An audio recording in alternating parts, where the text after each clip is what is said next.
अस्सलामुअलैकुम, आप देख रहे हैं बोल न्यूज़ और मैं हूं मोहम्मद हसनैन खान और मैं हूं सहर फातिमा। हेडलाइंस आप जान चुके हैं। बुलेटिन का बाकायदा आगाज करेंगे और आगाज में आपको बताएं कि इनकार बेकार, सदर का आखिरी वक्त में इकरार। सदर मुमलिकत ने कौमी असम्बली का इजलास सुबह 10 बजे तलब कर लिया। सदर आरिफ अलवी ने आयन शिकनी से बचने के लिए असम्बली का इजलास बुला लिया। सदर ने इजलास बुलाने की असम्बली पर बुध की रात 11:15 बजे दस्तखत किए थे।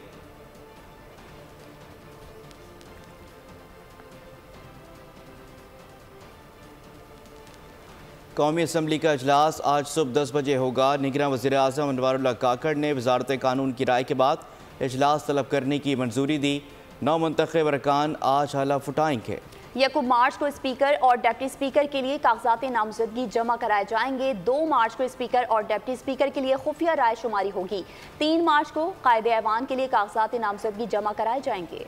मुल्क इस्तेहकाम की अकास 9 मुंतखब कौमी असम्बली का इजलास। मुल्क भर की सियासी क़यादत एक छत तले जमा होगी। कौमी असम्बली का इजलास सुबह 10 बजे होगा। निगरान वज़ीर आज़म ने वज़ारत कानून की राय के बाद इजलास तलब करने की मंजूरी दे दी। 9 मुंतखब अरकान से स्पीकर कौमी असम्बली राजा परवेज अशरफ हल्फ लेंगे। 1 मार्च को स्पीकर और डिप्टी स्पीकर के लिए कागजात नामजदगी जमा कराए जाएंगे। 2 मार्च को स्पीकर और डिप्टी स्पीकर के लिए खुफिया राय शुमारी होगी। 3 मार्च को कायदे ऐवान के लिए कागजात नामजदगी जमा कराए जाएंगे। स्पीकर के लिए मुस्लिम लीग नून, पीपल्स पार्टी, MQM, बलूचिस्तान अवामी पार्टी, मुस्लिम लीग काफ के उम्मीदवार सरदार अयाज सादिक होंगे। सुन्नी इत्तेहाद कौंसिल की तरफ से स्पीकर के लिए उम्मीदवार मलिक आमिर डोगर होंगे। डॉक्टर नफीसा शाह या शाजिया मरी को डिप्टी स्पीकर के लिए नामजद किए जाने का इम्कान है। सुन्नी इत्तेहाद कौंसिल की तरफ जुनैद अकबर खान डिप्टी स्पीकर के उम्मीदवार होंगे। वजीर आजम के लिए मुस्लिम लीग नून और इत्तेहादियों के उम्मीदवार शहबाज शरीफ होंगे। सुन्नी इत्तेहाद कौंसिल की तरफ से उमर अयूब वजीर आजम के उम्मीदवार हैं। 9 मुंतखब अरकान कौमी असम्बली की रजिस्ट्रेशन का अमल तेजी से जारी है। मुस्लिम लीग नून समेत कई जमातों के रहनुमाओं ने अपनी रजिस्ट्रेशन करवा ली। असम्बली हॉल में 9 मुंतखब अरकान को नशिस्तें भी अलॉट कर दी गयी। हुकूमती बेंचेस पर कायदे ऐवान के साथ पहली नशिस्त नवाज शरीफ, इनके साथ वाली ख्वाजा आसिफ को अलॉट की गयी है। साबिक सदर आसिफ अली जरदारी और बिलावल भुट्टो जरदारी को हुकूमती बेंचेस पर पहली नशिस्तें अलॉट की गयी हैं। राजा परवेज अशरफ, खालिद मकबूल सिद्दीकी, अलीम खान, तारिक बशीर चीमा भी हुकूमती बेंचेस के फ्रंट नशिस्तों पर विराजमान होंगे। हुकूमती और अपोजिशन साइड पर पहली नशिस्त को खाली छोड़ दिया गया है। उमर अयूब को अपोजिशन लीडर के साथ पहली नशिस्त दी गई है। कौमी असम्बली के इफ्तिताही इजलास में मेहमानों के लिए जारी विजिटर कार्ड्स मनसूख कर दिए गए हैं। तर्जुमान कौमी असम्बली का कहना है कि विजिटर गैलरी के कार्ड सिक्योरिटी वजूहात के पेश नज़र मनसूख किए गए हैं। 9 मुंतखब मेंबरान कौमी असम्बली सेक्रेटेरिएट से जारी कार्ड हमरा लाएं। किस इत्तेहादी को क्या मिलेगा? इत्तेफाक के लिए शहबाज शरीफ ने सबको खाने पर बुला लिया है। पंजाब हाउस के इजलास में वज़ीर आज़म के लिए शहबाज शरीफ और सदर के लिए आसिफ अली जरदारी पर एतमाद का इज़हार कर दिया। इत्तेहादी जमातों ने मुस्लिम लीग नून के अयाज सादिक को कौमी असम्बली के लिए स्पीकर के लिए, पीपल्स पार्टी की यूसुफ रजा गिलानी को मुश्तरका तौर पर चेयरमैन सेनेट का उम्मीदवार नामजद कर दिया। इत्तेहाद के मुस्तकिल इत्तेफाक के लिए खाना नामजद वजीर आजम शहबाज शरीफ ने इत्तेहादी जमातों को इशाइये पर बुला लिया, जिसमें नवाज शरीफ, आसिफ जरदारी, बिलावल भुट्टो, खालिद मकबूल सिद्दीकी, अलीम खान शरीक हुए। चेयरमैन सेनेट सादिक संजरानी, खुर्शीद शाह, मुस्तफ़ा कमाल, एहसन इकबाल, राना सना समेत दीगर अहम रहनुमाओं ने भी शिरकत की। खाने की मेज पर सियासी इजलास भी हुआ। आइंदा आने वाली हुकूमत के मामला तय किए गए। इत्तेहादियों ने वजीर आजम के लिए शहबाज शरीफ और सदर मुमलिकत के लिए आसिफ जरदारी पर एतमाद का इजहार कर दिया। सबके सामने शहबाज शरीफ ने अयाज सादिक को स्पीकर कौमी असम्बली और बिलावल भुट्टो ने गुलाम मुस्तफ़ा शाह को डिप्टी स्पीकर नामजद कर दिया। इत्तेहाद में इत्तेफाक हुआ कि डिप्टी चेयरमैन सेनेट मुस्लिम लीग नून से होगा, लेकिन उम्मीदवार कौन होगा ये फैसला नहीं हो सका। इलेक्शन की तलखियां दूर करने के लिए मिलकर बैठे थे। हुकूमत बनाएंगे, इस्तेहकाम लाएंगे, मईशत को आगे बढ़ाएंगे। नून लीग के रहनुमा एहसन इकबाल की इजलास के बाद मीडिया से बातचीत। नवीद कमर ने कहा, मुल्की मफाद के लिए चार्टर ऑफ मफाहिमत की जानिब जाना होगा। हर सूरत नून लीग की हुकूमत को सपोर्ट जारी रखेंगे। मुस्तफ़ा कमाल ने कहा कि कौमी इत्तेहाद की शदीद ज़रूरत है। हम तो इस बात के हामी हैं कि अपोजिशन में बैठने वालों को भी साथ लेकर चलें। पाकिस्तान में इंटरनल सॉलिडारिटी पैदा करने के लिए कि जिसके जरिए हम मुल्क को मुत्तहिद कर सकें, इलेक्शन की तलखियों से निकल कर एक कौम बनकर पाकिस्तान को आगे लेकर जा सकें। इन तमाम चैलेंजेस के लिए ये कोलिशन पार्टनर्स मिलकर और पूरी मेहनत के साथ काम करेंगे। जो लोग इस हुकूमत को वोट इन करके ला रहे हैं उनको ऑन बोर्ड लेके और न सिर्फ ये कि एक चार्टर ऑफ इकोनॉमी की तरफ जाया जाए बल्कि एक चार्टर ऑफ नेशनल रिकन्सिलिएशन भी होना चाहिए। इस दफ़ा प्राइमरीली PMLA लेड गवर्नमेंट होगी और हम उसको बाहर से बैठ के सपोर्ट करते रहेंगे। MQM इस बात की तायद करती है, अभी जो बात गुफ्तगू की गई पहले, कि भाई सिर्फ आज की कोलिशन जमातें नहीं बल्कि जो लोग इस हुकूमत का हिस्सा नहीं हैं उनको भी साथ मिलाकर उनसे भी बात करके चंद ऐसे इशूज जो कि नेशनल इशूज हैं जिसके ऊपर सियासत नहीं होनी चाहिए और वो एक दफ़ा तय हो जाएं। पाकिस्तान के इन तमाम मसाइल को तमाम पार्टीज़ के लोगों को मिलकर इसको हल करना है। नून लीग और पीपल्स पार्टी समेत इत्तेहादी जमातें मौलाना फजल रहमान को मनाने पहुँच गईं। JUI सरबराह ने शिकायतों के अंबार लगा दिए, कहा कि हमेशा जमहूरियत और पार्लियामान की बालादस्ती के लिए मस्बत किरदार अदा किया, अब भी जमहूरियत और पार्लियामान की बका के लिए कुर्बानी से दरेक नहीं करेंगे। हमारे नुमाइंदे आज कौमी असम्बली में हल्फ उठाएंगे। अयाज सादिक ने मीडिया से गुफ्तगू करते हुए कहा कि मौलाना फजल रहमान से वोट और सपोर्ट मांगने आए हैं। मुलाकातों का सिलसिला जारी रहेगा। सब हज़रत मौलाना फजल रहमान साहब के पास वोट के सिलसिले में speaker, deputy speaker, prime minister और प्रेसिडेंट के वोट के सिलसिले में उनके पास हाज़िर हुए थे। बहुत अच्छी गुफ्तगू हुई, बहुत लंबा ताल्लुक़ है, पुराना ताल्लुक़ है मौलाना फजल रहमान साहब से हम सब का। उनके बहुत से ख़दशात थे, उनकी बहुत से सवालात थे जो कि इंशाअल्लाह आने वाले दिनों में हम उसको एड्रेस करेंगे, उनसे मुलाकात भी करेंगे।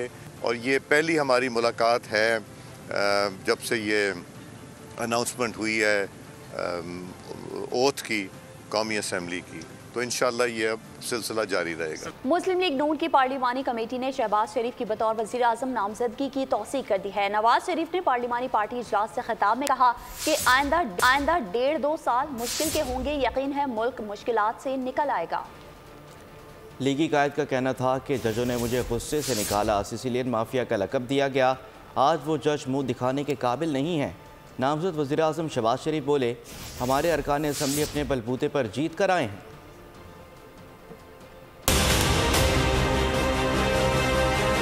आपके अगले पहले जो हैं 1.5-2 साल ज़रा मुझे महसूस होता है कि मुश्किल के होंगे और इंशाल्लाह मुझे बहुत यकीन है कि पाकिस्तान अगले 1.5-2 साल में इन मुश्किलात से बाहर निकल जाएगा। आज एक बहुत चौमुखी लड़ाई लड़के आप यहाँ पे पहुँचे हैं। हम तो कब के G20 में पहुँच चुके होते।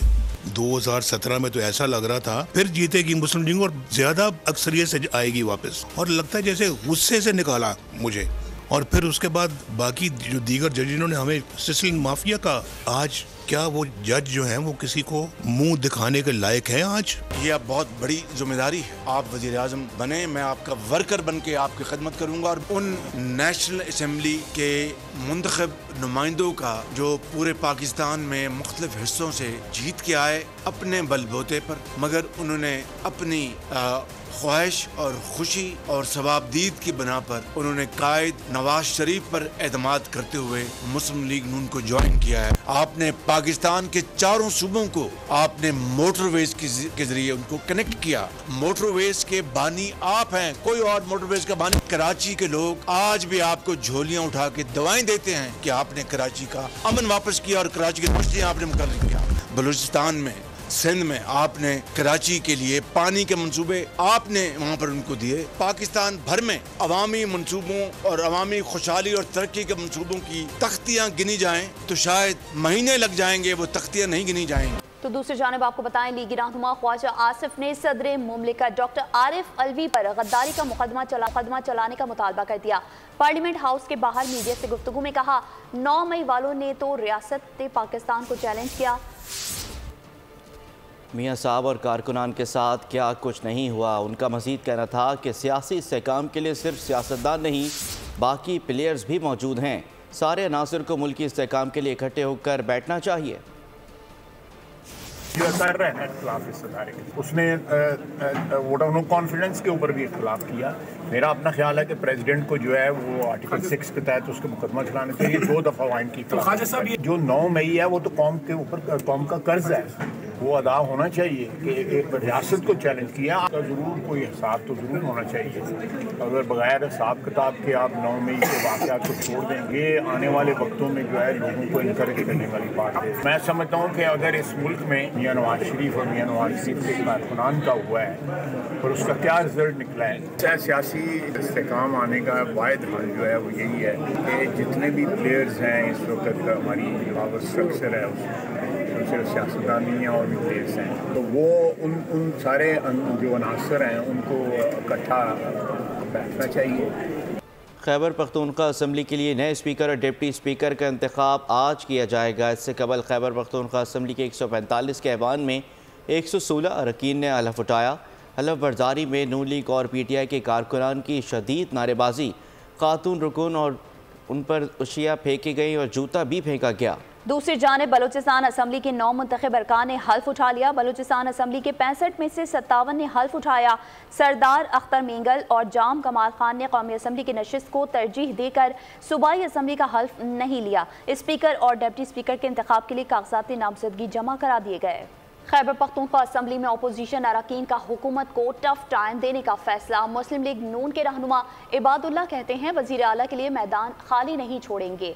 उनका कहना था कि जो कुछ असम्बली में हुआ उससे तहरीक इंसाफ की जहनियत का पता चलता है। मजीद बता रहे हैं नुमाइंदा बोल न्यूज़ नवाब शेर। बिल्कुल, खैबर पख्तूनख्वा असम्बली में 9 मुंतखब अरकान ने हलफ उठा लिया है। मेरे साथ इस वक्त पाकिस्तान मुस्लिम लीग नून के रहनुमा डॉक्टर इबादुल्लाह साहब मौजूद हैं, उनसे बात करते। जी बताइए, स्पीकर और डिप्टी स्पीकर के लिए अपोजिशन की तरफ से नाम सामने आए हैं कि नहीं, कौन होगा और वज़ीर आला का इलेक्शन लड़ेंगे अपोजिशन? बिस्मिल्लाहिर्रहमानिर्रहीम। बिल्कुल ये स्पीकर डिप्टी स्पीकर का आज नॉमिनेशन है, कल इलेक्शन है, तो उसके लिए हमने फ़ाइनल किया है। पीपल्स पार्टी के खाते में आया है स्पीकर का और PTIP को हमने दिया है डिप्टी स्पीकर। अच्छा, वज़ीर आला के लिए किसका नाम? वज़ीर आला मुस्लिम लीग पार्टी के साथ है और वो कल आपको बताएंगे। जैसा कि आप लोग देख रहे हैं कि डॉक्टर इबादुल्लाह साहब का ये कहना है कि अपोजिशन का किरदार स्पीकर और डिप्टी स्पीकर समेत वज़ीर आला के लिए। बहुत शुक्रिया नवाब शेर तफसीलात से आगाह करने के लिए। इलेक्शन कमीशन ने सुन्नी इत्तेहाद कौंसिल की मखसूस नशस्तों के मुतालिक फ़ैसला महफूज कर लिया है। सुन्नी इत्तेहाद कौंसिल नशस्तें लेना नहीं चाहती, आप क्यों उन्हें मखसूस नशस्तें दिलवाना चाहते हैं? दौरान समाअत चीफ इलेक्शन कमिश्नर का वकील अली ज़फ़र से इस्तफ़सार। चीफ इलेक्शन कमिश्नर ने अली ज़फ़र को सुन्नी इत्तेहाद कौंसिल का ख़त भी दिखाया। बैरिस्टर अली ज़फ़र का कहना था कि सुन्नी इत्तेहाद कौंसिल के ख़त में कहीं नहीं लिखा कि मखसूस नशस्तें नहीं लेना चाहते। बैरिस्टर गौहर का कहना है कि बानी PTI की जानिब से ख़त IMF को भेज दिया गया है। हम नहीं चाहते IMF के प्रोग्राम में रुकावट बने। हमारी शफाफ इलेक्शन की मशरूत बात हुई थी, आज बाज़ाब्ता एक लेटर के ज़रिए IMF को याद दहानी कराई है। पाकिस्तान को तरक्की की तरफ लेकर जाना हमारा नज़रिया है। जो लोग इक़्तिदार लेने जा रहे हैं वो ख़ुद भी जानते हैं कि मैंडेट उनका नहीं है। हमने ये क्लियर कर कहा था कि पाकिस्तान तहरीक इंसाफ खान साहब के इंस्ट्रक्शन के मुताबिक, खान साहब का विज़न है, पाकिस्तान को तरक्की की तरफ लेके जाएंगे। हकीकतन वो लोग जो कुर्सियों की तरफ भागे जा रहे हैं उनके पास अवामी मैंडेट कोई नहीं है, वो स्टोलन मैंडेट है। ट्रस्ट हवाम का हमेशा अर्न किया जाता है।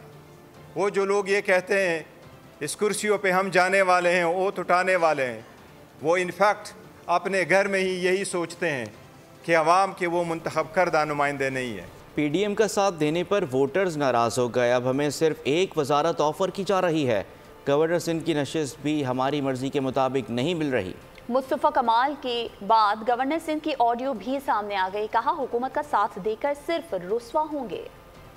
शहबाज शरीफ को वोट देंगे तो सिर्फ एक वजारत मिलेगी। गवर्नर सिंध का भी MQM की मर्जी के मुताबिक नहीं मिलेगा। गवर्नर सिंध कामरान टिसरो की मुबैना ऑडियो लीक हो गई। कहा इस हुकूमत में दोबारा शामिल हुए तो मकबूलियत नहीं रहेगी। साथ वोट देने की वजह से जो हमारा वोट बैंक था वो नाराज भी हुआ और इस बार वो हमें उसने वोट भी नहीं दिया। मुबैना ऑडियो में गवर्नर सिंध ने कहा कि हमारा मैंडेट 100% जाली कहा जा रहा है, लेकिन ऐसी जमात भी है जिसका मैंडेट 200% जाली है। हमने ये भी सुना दिया कि अगर हमारा 100% वाला है तो लोग ये भी कह रहे हैं कि एससीपी पार्टीज मौजूद हैं, उन्हीं की तरफ हमारा इशारा था कि उनका 200% जारी है। इससे पहले मुस्तफा कमाल की वीडियो भी सामने आई थी जिस पर इन्होंने तस्दीक की थी कि ये जाली नहीं है। रहनुमा MQM ने लंदन ग्रुप पर वीडियो लीक करने का इल्जाम लगाया था। कोई ऐसी बात लीक नहीं हुई जो पीपल्स पार्टी और नून के इल्म में ना हो। रहनुमा MQM पाकिस्तान फारूक सत्तार की बोल न्यूज़ के प्रोग्राम ऐसे नहीं चलेगा में गुफ्तगू कहा, मौजूदा इलेक्शन में अवाम का एतमाद दोबारा बहाल हुआ है। PDM में पहले भी हमने ही कुर्बानी दी थी, गवर्नर सिंध MQM का ही होगा। की बात लीक नहीं हुई है जो कि पीपल्स पार्टी के इल्म में ना हो, जो कि PMLN के इल्म में ना हो। हमारा पॉलिटिकल हमारा इमेज कहाँ से कहाँ ऊपर चला जाएगा। हमने तो सिर्फ कुर्बानी दी है PDM 1 में जाके, और PDM 2 में भी जाके हम कुर्बानी देंगे। मायूसी खत्म होना शुरू हुई और हमने कुछ डिलीवर किया। मरदमशुमारी में कौमी असम्बली की 1 सीट और सूबा की 3 कराची की नशिस्तों में इजाफा हुआ ना, और जाहिर ये तो बात तयशुदा है कि पीपल्स के MQM का ही गवर्नर होगा। और हमने ये भी क्लियर किया कि हम एक सूरत में PMLN के साथ सारी बातचीत कर रहे हैं कि पीपल्स पार्टी और उनके दरमियान जो कुछ तय हुआ है वो डिक्टेट नहीं करेगा हमारे माहिदे को या हमारी आपस की बातचीत को या निगोसिएशन। काबीना जल्द बना लेंगे, काम चलता रहेगा, मैं 1 मैन आर्मी हूँ। वज़ीर आला सिंध मुराद अली शाह की मज़ार क़ायद पर हाजिरी के बाद मीडिया से गुफ्तगू, कहा हमने सिंध के लोगों की खिदमत की, इसीलिए अवाम ने मैंडेट दिया, अपनी जिम्मेदारी पूरी करेंगे। आसिफ जरदारी और बिलावल भुट्टो की रहनुमाई में अवाम की उम्मीदों पर पूरा उतरेंगे, कोशिश है कि लोगों को तकलीफ कम से कम हो। इंशाल्लाह जल्द आ जाएगी। मैंने आपसे बताया है कि ज़रूर जो कायदीन है उनसे मशवरे के बाद ही कैबिनेट बनती है। मैं इंतज़ार कर रहा हूँ कि उनसे सलाह मशवरा हो जाए तो जल्द कैबिनेट हो जाएगी, लेकिन काम नहीं रुकेगा, काम चलता रहेगा। मैं 1 मैन आर्मी हूँ। इस सूबे के अवाम ने पाकिस्तान पीपल्स पार्टी की खिदमत को सराहा है और वो आपको इलेक्शन के रिजल्ट में पता चल गया है। हमने सिंध के लोगों की खिदमत की है और सिंध के लोग देख रहे हैं कि कौन उनके दुख सुख में उनके साथ होता है, कौन उनकी फलाह बहबूद के लिए काम कर रहा होता है। लेकिन अब जो उन्होंने इतना बड़ा मैंडेट हमें दिया है तो हमारे ऊपर जिम्मेदारी भी उसी हिसाब से बढ़ गई है और मेरी कोशिश यही होगी कि मैं अपनी टीम के साथ चेयरमैन बिलावल भुट्टो जरदारी और सदर आसिफ अली जरदारी साहब की रहनुमाई में उन लोगों की उम्मीदों पे पूरा उतरूं जिन्होंने हमें इतनी कामयाबी दी है। कोशिश ये हो कि लोगों को तकलीफ कम से कम। और अब बात करते हैं बदलते मौसम की। बलूचिस्तान में शदीद बारिशों का स्पेल, 183 मिलीमीटर बारिश ने तमाम रिकॉर्ड तोड़ दिए। हर तरफ तबाही के मनाजिर, गवादर शदीद मुतासिर, कई फीट पानी जमा हो गया, मुतादिद घर तबाह हो गए, कई को जज़वी नुकसान पहुँचा, सड़कें पानी में बह गईं, गाड़ियाँ फंस गईं, शहरी नकल मकानी करने पर मजबूर हो गए, मुख्तलिफ इलाकों का ज़मीनी राब्ता कट गया, शहर में रेन एमरजेंसी नाफिज कर दी गई, पाक फौज और इंतजामिया की इमदादी कार्रवाइयाँ भी जारी हैं। बलूचिस्तान में बारिशों का नया सिस्टम आज दाखिल होने की पेशगोई की गई है। बलूचिस्तान में तेज बारिशों के सबब सिंध में सैलाबी रेला गुजरने का इम्कान है। जैकबाबाद, कंबर, शहदाद कोट, दादू और सिहवन में सैलाबी रेला गुजरने का इम्कान है। डिस्ट्रिक्ट एडमिनिस्ट्रेशन समेत मुतालिका इदारों को पेशगी इक़दामात की हिदायत जारी कर दी गई। PDMA के मुताबिक पानी की गुजरगाहों के करीब आबादी के इनखला का प्लान तैयार किया जाए। बलूचिस्तान के इलाकों गवादर, सूरबंदर और जीवानी में शदीद बारिशें, सैलाबी सूरत हाल, पाक फौज का रेस्क्यू ऑपरेशन, कई अफराद को महफूज मकाम पर मुंतकिल कर दिया गया। देहाती गाँव रोहबर, परंटोक और खरशोकली में मुसाफिर फंस गए थे। गवादर में मेडिकल कैंप भी कायम कर दिए गए हैं। घरों से पानी निकालने के लिए फ़ौज के सक्शन पंप लगाए गए। बेघर परेशान शहरियों में पका हुआ खाना और खुश्क राशन तकसीम किया गया। और कराची वाले भी हो जाएं तैयार, बादल बरसेंगे धुआंधार। महकमा मौसमियात ने खबरदार कर दिया, आज से 2 मार्च तक तेज हवाओं और गरज चमक के साथ बारिश होगी। डिप्टी मेयर का हिफाजती इंतजामात मुकम्मल होने का दावा, लेकिन शहर के बेशतर नालों की सफाई ना हो सकी। PDMA सिंध ने मुमकिन सैलाबी रैली के पेश नज़र अलर्ट जारी कर दिया। 29 फरवरी तक 3 मार्च बलूचिस्तान और सिंध में मूसलाधार बारिशें हो सकती हैं। फलाई इलाकों में भी बारिशें मुतवक्के। मरी गलियात, खैबर पख्तूनख्वा और सिंध में बारिशों के बायस नदी नाले बिपरने का खदशा। नारान, कागान, गिलगित बल्तिस्तान में बर्फबारी से सड़कें बंद होने का अंदेशा। तो उधर फैसलाबाद, डिशकोट और मज़ाफ़ात में स्मॉग फॉग की शिद्दत बरकरार है। देहात में हद निगाह सिफर है। मजीद बता रहे हैं नुमाइंदा बोल न्यूज़ राना बिलाल। डिजकोड और मुज़ाफ़ात के आज के मौसम की बात की जाए तो आज भी दही एरियाज़ जो हैं वो गहरी स्मोक में डूबे हुए हैं, जिसकी वजह से निज़ाम ज़िंदगी मफलूज होकर रह चुका है। देहात में हद निगाह सिफर हो चुकी है, जबकि शहरी इलाकों में और ज़्यादा आबादी वाले इलाकों में हद निगाह काफ़ी बेहतर है। इसके साथ आज के दर्जा हरारत की बात की जाए तो आज कम से कम दर्जा हरारत 7 सेंटीग्रेड रिकॉर्ड किया गया है और ज़्यादा से ज़्यादा 22 रहने का इम्कान है। मौसम का हाल बताने वालों की बात की जाए तो उनकी तरफ से यह कहा जा रहा है कि मज़ीद 5-6 रोज़ फैसलाबाद में बारिश मतवक्के नहीं है, जिसकी वजह से इन इलाकों में और ख़ासकर कम आबादी वाले इलाकों में धुंध बरकरार रहेगी। इसके साथ अगर स्मोक के ओवरऑल असरात की बात की जाए तो 4 माह हो चुके हैं इलाकों में। लाल, आपका बहुत शुक्रिया। आगे बढ़ते हैं। इसराइल का जुल्म तमाम हदें अबूर कर गया है। गजा में 4 बच्चे खुराक न मिलने से दम तोड़ गए। इसराइली तैयारों की खान यूनुस और नसीरात पर भी बमबारी, मजीद 20 फ़लस्तीनी शहीद हो गए। 24 घंटों में अमवात 100 से ज़ायद हो गई हैं, 172 जख्मी हुए, जबकि हमास की भरपूर जवाबी कार्रवाइयाँ जारी हैं। अब तक 238 इसराइली दरिंदे अंजाम को पहुँच चुके। Army chief general Syed Asim Munir से assistant superintendent of police Syeda Shehr Bano Naqvi ने मुलाकात की। सिपह सालार ने शहर बानो की ड्यूटी के दौरान गैर यकीनी सूरत हाल पर काबू पाने में पेशा वराना महारत का मुजाहरे पेश करने पर तारीफ की। पुलिस अफसर की जुर्रत, बहादुरी का मुजाहिरा, मुश्तिल हजूम के हाथों बेगुनाह की जान बच गई। आर्मी चीफ से खातून पुलिस ऑफिसर ने मुलाकात की। सिपह सालार ने शाबाशी दी। आर्मी चीफ ने शहरबानों की ड्यूटी के दौरान एक गैर यकीनी सूरत हाल पर काबू पाने में पेशा वराना महारत का मुजाहिरा पेश करने पर तारीफ की। सिपह सालार ने कहा, पाकिस्तानी खवातीन जिंदगी के तमाम शोबों में अहम किरदार अदा कर रही हैं। आज़ादी के बाद से पाकिस्तानी खवातीन ने अपनी काबिलियत, इस्तेकामत और अज़्म की वजह से अंदरून व बैरून मुल्क खुद को मुमताज किया है। आर्मी चीफ ने इस बात पर भी रोशनी डाली कि खवातीन पाकिस्तानी मुआशरे का एक अनमोल हिस्सा हैं और उनका एहतराम हमारे मजहब के साथ साथ हमारी मुआशरती इक़दार में भी शामिल है। जनरल आसिम मुनीर ने समाजी हम आहंगी की अहमियत और अदम बर्दाश्त को रोकने के लिए मुल्क गिर इत्तेफाक राय की जरूरत पर भी जोर दिया और कानून की हुक्मरानी पर जोर देते हुए कहा, तहफ़्फ़ुज़ात और शिकायत के हल के लिए कानूनी रास्ते मयसर होते हुए कानून को हाथ में न लिया जाए। और अभी आपको बताएं कि किला अब्दुल्ला समेत शुमाली बलूचिस्तान में बारिशों के बाद नदी नालों में तुग़यानी है। मजीद जानते हैं हयातुल्लाह शाहीन से। जी हयातुल्लाह, बताइए। जी बिल्कुल, इस वक्त मैं किला अब्दुल्ला मौजूद हूँ। किला अब्दुल्ला समेत शुमाली बलूचिस्तान के मुख्तलिफ इलाकों में गुज़श्ता रात देर गए से बारिश का सिलसिला वक्फे से जारी है। मूसलाधार बारिश से किला अब्दुल्ला समेत मुख्तलिफ इलाकों के नदी नालों में शदीद तुग़यानी भी आ गई है। इसके अलावा पहाड़ी सिलसिलों ख्वाजा इमरान, अरमी काकोज़े और तबाशिगज़े में पहाड़ी सिलसिलों पर बर्फबारी की भी इत्तला है। डिप्टी कमिश्नर किला अब्दुल्ला ज़ाकिर अली बलोच ने किसी भी मुमकिन सूरत हाल से निपटने के लिए ज़िली इंतज़ामिया को अलर्ट कर दिया है। महकमा मौसमियात ने किला अब्दुल्ला समेत सूबे के मुख्तलिफ इलाकों फरवरी से 2 मार्च तक। शुक्रिया हयातुल्लाह तफसीलात से आगाह करने के लिए। और अब खबरें खेल के मैदान से। PSL सीज़न 9 में इस्लामाबाद यूनाइटेड ने कराची किंग्स को 7 विकेटों से शिकस्त दे दी। 166 रन की कामयाबी से हसूल में कोलिन मुनरो 82 रन के साथ नुमाया रहे, जबकि एलेक्स हेल्स ने 47 रन बनाकर टीम की फतह की राह हमवार की। आज होने वाले वाहिद मुकाबले में कराची किंग्स और कोयटा ग्लैडिएटर्स आमने सामने होंगे। कराची के मोइन खान क्रिकेट एकेडमी में न्यूयॉर्क की पुलिस क्रिकेट टीम का और सिंध पुलिस क्रिकेट टीम के दरमियान T20 मैच खेला गया। मेहमान खुसूसी IG सिंध राजा रिफत मुख्तार थे। मजीद जानते हैं मोहम्मद काशान की इस रिपोर्ट में।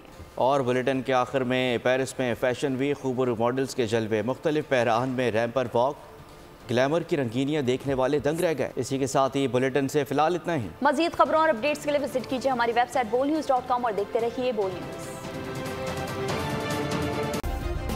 सब्सक्राइब करें और बेल दबाएं ताकि कोई खबर रह न जाए।